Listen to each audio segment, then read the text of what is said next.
Assalamualaikum warahmatullahi wabarakatuh. Salam sejahtera bagi kita semua. Yang terhormat Bapak Ibu penilai dalam sertifikasi dosen gelombang 1 tahun 2025 dan rekan-rekan semua yang telah menonton video saya. Perkenalkan, saya Ade Yuniati Pratiwi, dosen program studi teknik sipil di Fakultas Teknik Universitas Lambung Mangkurat. Video ini saya buat untuk melengkapi persyaratan dalam pengajuan sertifikasi dosen gelombang 1 tahun 2025, yaitu pernyataan diri dosen dalam unjuk kerja Tridharma Perguruan Tinggi PDD UKT-PT dalam bidang pengajaran. Pada pengajaran, saya menerapkan DIA, yaitu Delivery, Interaction, Assessment. Delivery adalah penyampaian materi perkuliahan yang dilakukan dengan tatap muka di kelas, didukung dengan media pembelajaran dan penggunaan e-learning. Interaction adalah hubungan komunikasi yang dijalin selama pembelajaran, misalnya diskusi dan tanya jawab serta umpan balik dari pendapat mahasiswa. Assessment adalah penilaian hasil belajar mahasiswa, termasuk kuis, pemberian tugas mandiri, tugas berbasis proyek, ujian tengah semester, dan ujian akhir semester. Mata kuliah yang akan saya sampaikan dalam video pembelajaran ini adalah mata kuliah teknologi bahan. Mata kuliah ini adalah mata kuliah wajib untuk seluruh mahasiswa teknik sipil, program studi teknik sipil Fakultas Teknik Universitas Lambung Mangkurat pada semester 1 dengan bobot 2 SKS. Mata kuliah ini adalah mata kuliah yang sangat penting sebagai landasan utama dalam menentukan kekuatan bangunan. Mata kuliah ini menitik beratkan pada pengenalan jenis-jenis material konstruksi, kelemahan dan kelebihannya dalam aplikasi teknik sipil di lapangan. Selain itu, pada mata kuliah ini, mahasiswa akan mendapatkan pengetahuan mengenai syarat teknis bahan campuran beton serta bagaimana membuat perencanaan campuran beton itu sendiri. Dalam mata kuliah ini juga akan diberikan pengetahuan terkait inovasi di bidang konstruksi yang merupakan bagian dari integrasi penelitian dan pengabdian dari dosen pengampu. Capaian pembelajaran mata kuliah atau CPMK dari teknologi bahan adalah: yang pertama, mahasiswa mampu mengidentifikasi fungsi bahan pada konstruksi teknik sipil. Yang kedua, mahasiswa mampu mengidentifikasi campuran beton. Yang ketiga, mahasiswa mampu membuat mix design beton. Sub capaian pembelajaran mata kuliah teknologi bahan adalah: yang pertama, mahasiswa mampu mengidentifikasi fungsi, manfaat, dan kekurangan dari material alam sebagai bahan konstruksi. Yang kedua, mahasiswa mampu mengidentifikasi bahan bangunan dari material kayu, sifat fisik kayu, cacat kayu, dan kelas kayu. Yang ketiga, mahasiswa mampu mengidentifikasi bahan bangunan dari material baja, sifat fisik, dan jenis profil baja. Yang keempat, mahasiswa mampu mengidentifikasi komponen campuran beton, tipe semen, dan karakteristik beton. Yang kelima, mahasiswa mampu mengidentifikasi syarat-syarat teknis campuran beton. Yang keenam, mahasiswa mampu mengidentifikasi jenis dan tujuan penggunaan bahan tambah pada beton. Yang ketujuh, mahasiswa mampu membuat perencanaan campuran beton sesuai dengan SNI. Yang kedelapan, mahasiswa mampu mengidentifikasi inovasi material beton pada konstruksi. Ada 8 pokok pembahasan dalam mata kuliah ini, yaitu yang pertama, bahan alam untuk konstruksi. Yang kedua, bahan bangunan dari material kayu. Yang ketiga, bahan bangunan dari material baja. Yang keempat, bahan bangunan dari material beton. Yang kelima, bahan tambahan pada beton. Yang keenam, syarat teknis campuran beton. Yang ketujuh, mix design beton. Dan kedelapan, inovasi material beton pada konstruksi. Adapun beberapa referensi yang saya gunakan yaitu peraturan-peraturan SNI yang berhubungan dengan bahan kayu, bahan baja, dan bahan beton, serta referensi-referensi lainnya yang berhubungan dengan campuran beton. Adapun metode pembelajaran yang saya gunakan antara lain, yang pertama adalah metode ceramah, diskusi, studi kasus, simulasi, dan juga mahasiswa diberikan tugas mandiri dan berkelompok berbasis project based learning. Penyampaian materi dilaksanakan dalam 16 kali pertemuan sesuai rencana pembelajaran semester, di mana pada minggu ke-8 dilaksanakan ujian tengah semester dan pada pertemuan ke-16 dilaksanakan ujian akhir semester. Pada minggu pertama akan dilaksanakan kontrak perkuliahan yang membahas rencana pembelajaran selama 16 kali pertemuan. Adapun strategi pembelajaran yang akan saya terapkan untuk mencapai pembelajaran yang diharapkan, yang pertama adalah ceramah dengan menggunakan interaksi antara dosen dan mahasiswa. Yang kedua, simulasi atau demonstrasi dengan membawa sampel bahan konstruksi. Yang ketiga, pemberian tugas berupa contoh kasus nyata sesuai di lapangan, kemudian mahasiswa akan mendiskusikannya dalam kelompok. Yang keempat, pemberian tugas berupa eksplorasi langsung ke lapangan dan melakukan identifikasi permasalahan.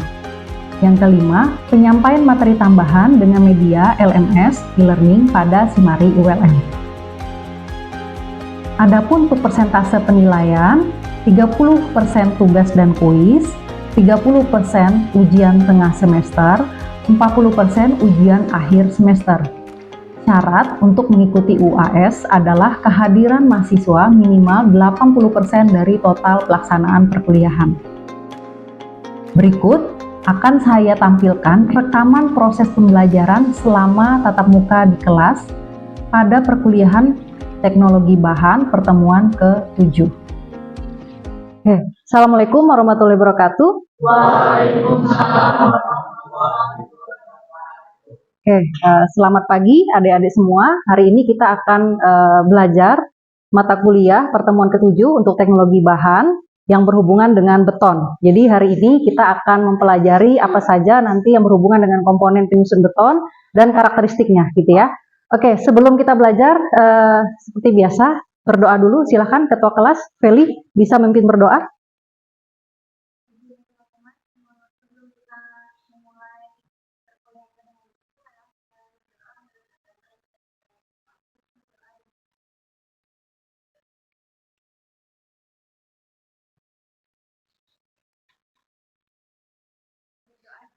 Oke, terima kasih Feli. Kita akan melanjutkan ya untuk perkuliahan hari ini. Jadi hari ini kita akan belajar terkait beton. Jadi mungkin ada yang sudah pernah mendengar kata beton. Jadi nanti saya akan tanyakan ya apa sih itu beton gitu ya. Oke. Sebelum masuk ke perkuliahan, jadi nanti untuk perkuliahan hari ini pada pertemuan ke-7, mahasiswa diharapkan nanti dapat menjelaskan, mengidentifikasi, menguraikan komponen campuran beton, ya, kemudian tipe semen dan karakteristik beton, yang nanti juga akan berhubungan dengan capaian pembelajaran mata kuliah yang kedua, yaitu mahasiswa mampu menjelaskan campuran beton. Jadi memang tujuan akhir dari perkuliahan ini adalah mahasiswa, salah satunya yaitu mahasiswa mampu menjelaskan campuran beton itu apa saja, gitu ya. Jadi mudah-mudahan di pertemuan ini nanti kalian bisa mendapatkan informasi yang lebih dalam terkait campuran beton itu sendiri, gitu ya. Oke. Ini capaiannya. Jadi yang pertama adalah ketepatan mengidentifikasi dan menguraikan. Yang pertama adalah komponen campuran beton, tipe semen, dan karakteristik beton. Jadi karena ini materi di semester 1, jadi memang untuk lebih dalamnya setelah UTS. Jadi di setelah UTS nanti akan mendapatkan pembelajaran mix design gitu ya. Jadi ini adalah dasarnya gitu. Oke. Materinya adalah yang pertama konsep beton, kemudian matriks pasta, mortar dan beton, material penyusun beton, fase-fase pada beton akibat semen, dan karakteristik beton, yaitu kelemahan dan kelebihannya. Nanti akan saya jelaskan terkait dengan 5 materi ini ya. Oke, konsep beton dulu gitu ya. Mungkin dari kalian semua ada yang tahu bedanya beton, dinding beton misalnya gitu ya. Apa sih dinding beton itu? Coba Atau biasanya kalian waktu ketemu dengan atau berbicara dengan orang gitu ya, itu rumahnya pakai rumah apa? Dindingnya. Atau rumahnya apa? Itu rumah beton. Apakah yang dimaksud dengan beton ini adalah beton yang akan kita pelajari? Gitu. Jadi kalian kira-kira ngerti nggak maksudnya yang dimaksud dengan beton saat kalian berbicara dengan orang random aja gitu ya? Beton itu apa? Kalau kalian awal-awal ketemu misalnya ngobrol gitu ya, oh itu rumahnya yang dinding beton, oh itu rumahnya kayu, oh itu rumahnya yang dari papan misalnya. Jadi beton itu apa? Ada yang tahu mungkin? Kita buka dulu ya di situ. Silahkan. Apakah dinding beton itu yang pakai bata? Dinding beton itu pakai bata? Iya. Jadi kalau rumahnya pakai bata, jadi rumahnya adalah rumah dengan material beton. Yakin? Enggak ya. Oke, jadi nanti kita akan jelasin gitu ya. Oh, jadi ini kita mau memperbaiki persepsi ya. Apa sih disebut dengan beton itu sendiri? Jadi kalau anak sipil nanti kalau sudah lulus harus ngerti, oh beton itu maksudnya ini. Rumah itu dari beton itu maksudnya ini. Jangan sampai nanti kita bilang, oh rumah itu rumahnya rumah beton. Bukan seperti itu ya. Nanti kita akan bahas. Oke. Jadi beton itu sendiri adalah menurut SNI ya. Ini bukan menurut saya. Jadi menurut SNI 2847 2019 beton tersebut adalah campuran semen Portland atau semen hidrolis, kita biasanya sebut semen aja gitu ya, ditambah dengan agregat halus, agregat kasar, air, atau biasanya kita nanti tambah dengan admixture atau bahan tambah gitu ya. Jadi kalau misalnya dia airnya mau dikurangin, bisa kita tambahkan dengan admixture. Nanti saya jelaskan di slide berikutnya. Kemudian ada yang disebut dengan beton bertulang. Nah, apa sih yang disebut dengan beton bertulang? Kalau ini mungkin beton kok pakai tulangan ya, atau beton kok ada tulangnya gitu ya. Kalau kalian mungkin ngelihat di lapangan udah sering mungkin ya ngelihat oh ada tukang dia melakukan pengecoran, membuat rumah, terus tiba-tiba ada tulangan yang untuk kolomnya atau baloknya. Nah itu disebut dengan beton bertulang. Jadi konsepnya adalah beton nanti dia dibantu dengan tulangan. Akan saya jelaskan di akhir ya nanti kenapa sih kita harus pakai beton bertulang gitu. Oke, jadi beton bertulang sendiri adalah beton struktural atau beton yang ditulangi dan tidak kurang dari jumlah prategang atau tulangan non prategang minimum yang ditetapkan oleh SNI. Jadi nanti bedanya beton sama beton bertulang, kalau beton itu tanpa tulangan, beton bertulang artinya diberikan tulangan, baik itu tulangan prategang maupun non prategang. Oke. Nah, konsep beton itu sendiri apa? Yang pertama, yang disebut beton itu adalah yang terakhir, yaitu kita dari awal ya. Ini nggak bisa di ini ya. Oke, yang pertama adalah semen ditambah air, itu disebut dengan pasta. Jadi kalau semen ditambah air itu hasilnya adalah pasta. Kalau di kalau di dunia konstruksi ya, pasta itu disebut dengan acian. Ya. Jadi kalau kita sebut pasta adalah campuran semen dengan air, atau dalam bahasa konstruksinya, bahasa lapangannya itu acian gitu ya. Kemudian kalau semen ditambah pasir ditambah air. Jadi semen dengan air itu pasta, kita tambah dengan pasir, maka dia akan menjadi mortar.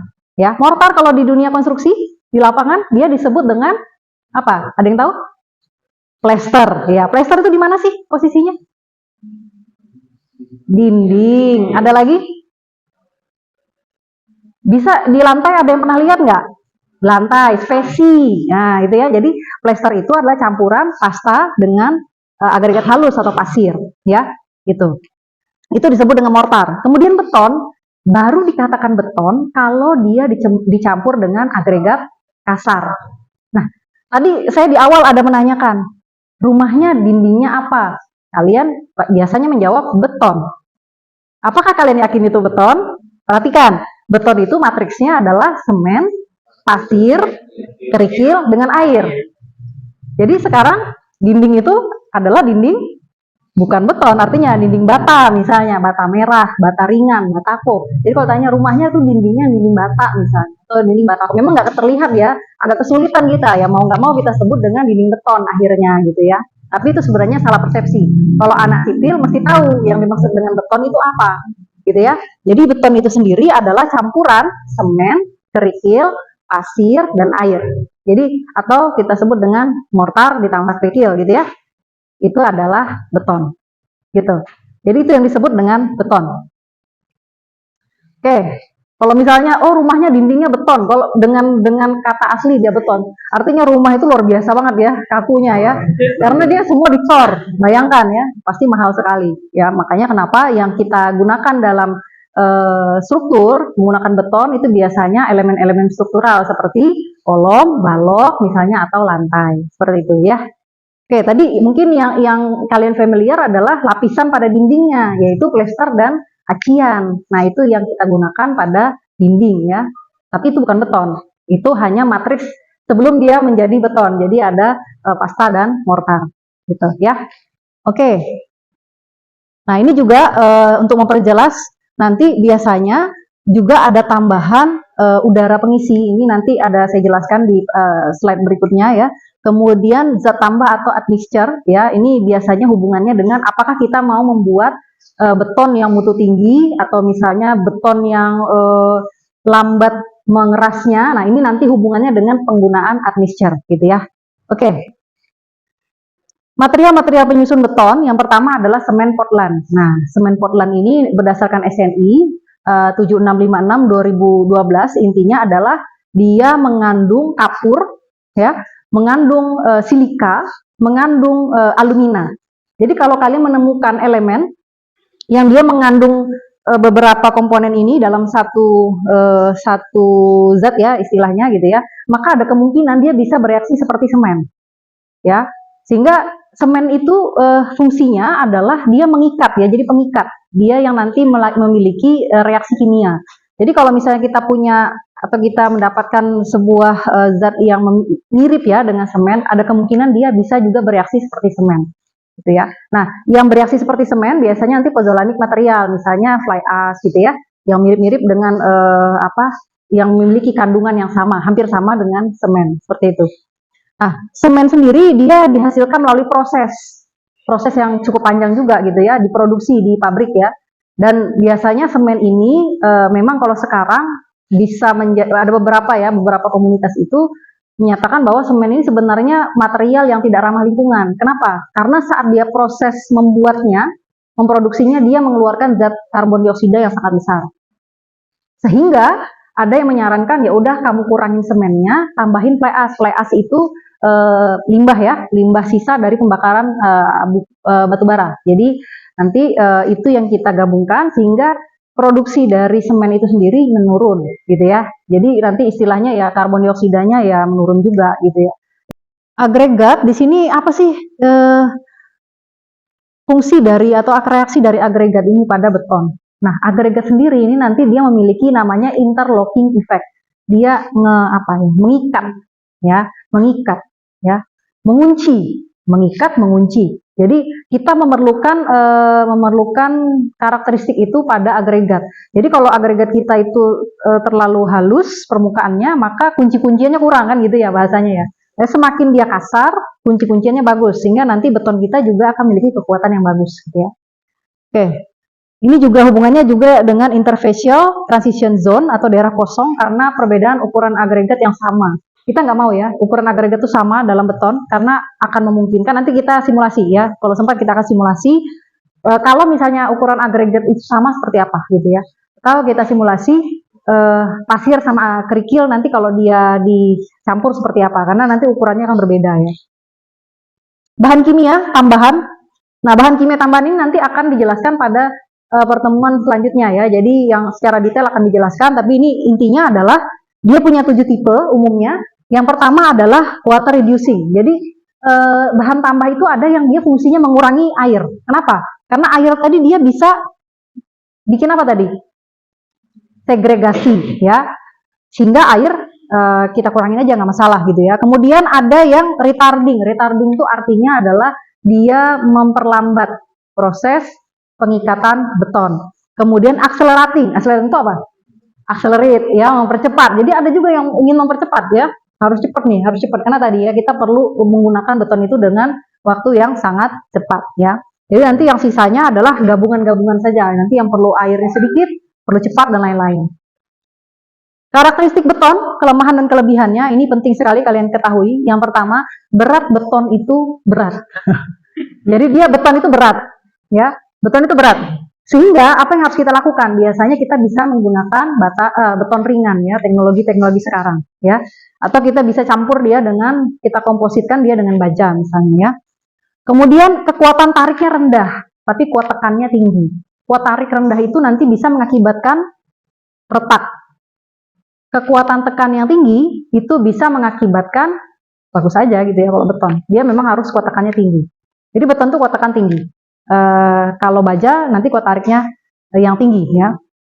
Kemudian beton itu cenderung retak karena semen hidrolis tadi ya, ada proses pemanasan, pengikatan yang cepat dan lain-lain. Karena si semen tadi, maka dia bisa mengakibatkan retak ya, karena semen.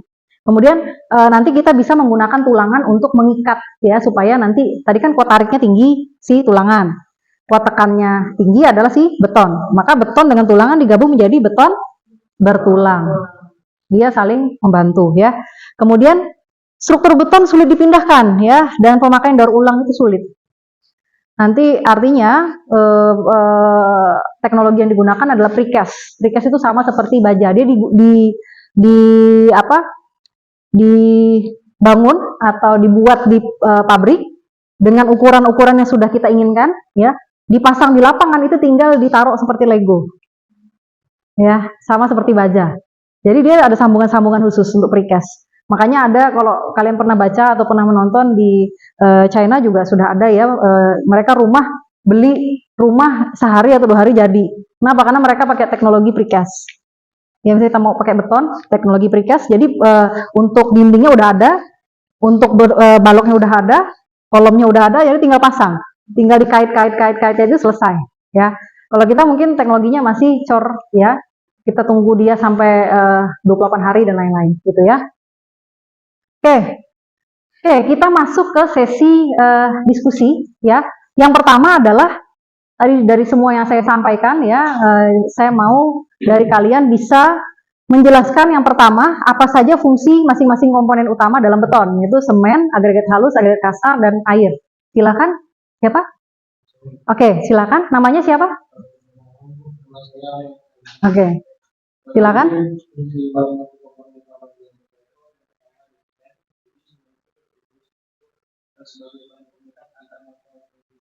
Oke.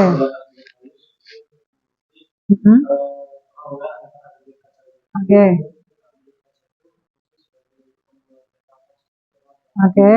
Iya. Reaksi kimia. Oke. Terima kasih ya Hanif ya. Jadi memang dari semua komponen masing-masing sudah memiliki fungsinya masing-masing. Tadi menarik apa yang disebutkan oleh Hanif tadi, fungsinya adalah sebagai strukturnya. Jadi penjaga struktur. Kenapa? Karena dia memiliki tadi komponen yang besar ya, termasuk tadi pasir tadi. Jadi mereka akan saling kerjasama untuk meningkatkan kekuatan dari beton itu sendiri. Oke, yang kedua, apakah penting menjaga kebersihan dari kualitas agregat dalam campuran beton? Silakan, siapa? Ya, siapa? Rizka. Ya.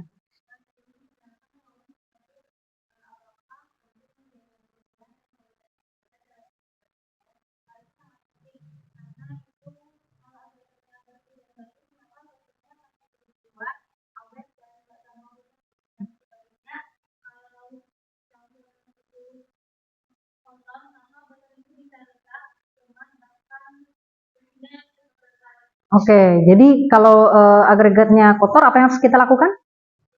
Kita bersihkan, misalnya dengan cara dicuci atau disiram gitu ya. Faktor apa saja yang bisa menyebabkan kuat tekan beton tinggi? Silakan, siapa? Siapa namanya? Karena nama saya Muhammad Faisal Adil. Menurut saya tuh dari kualitas bahan penyusunnya seperti semen, air, agregatnya bersih, dari kadar lumpur rendah, keras, dan gradasinya baik. Oke, untuk semen bagaimana? Untuk semen tergantung dari jenis yang telah Ibu sampaikan. Oh, oke, ya. Kita maunya apa gitu ya, semennya ya. Oke, terus? Untuk air itu minimal seperti yang bisa kita minum. Iya. Jadi bersih ya airnya ya. Oke. Ada faktor semennya. Oke.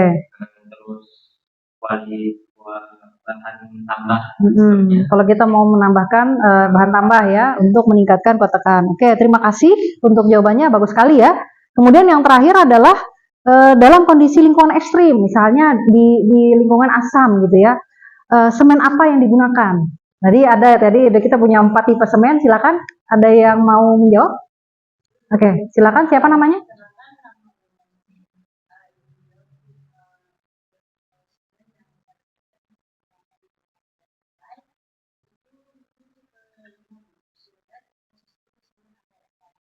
Tipe 5. Tadi kita punya 4 aja tadi. Ingat nggak? Oke, nggak apa-apa, nggak masalah. Terus tipe 5, mungkin ini yang terbaru kali ya. Oke, gimana? Oke. Oke. Oke, jadi dia tadi mungkin lebih advance ya, lebih advance untuk ketahanannya terhadap lingkungan yang asam. Jadi mungkin kalau dari 4 tipe tadi ada di tipe 2 ya. Jadi tipe 2 itu dia lebih tahan terhadap asam, sulfat itu asam. Jadi hubungannya dengan daerah seperti daerah kita ya, rawa, gambut itu biasanya pH-nya rendah gitu ya. Oke, kemudian dari semuanya nanti teman-teman bisa saya nggak tahu nih waktunya cukup apa enggak. Ini mungkin ada beberapa hal yang bisa saya perlihatkan ya. Misalnya ini adalah agregat kasar. Kalian bisa lihat ya, agregat kasar. Kemudian saya mau minta kalian untuk memegang semen, tapi sepertinya tidak bagus ya, karena dia panas ya. Oke, ini adalah pasir, kemudian semen. Nah,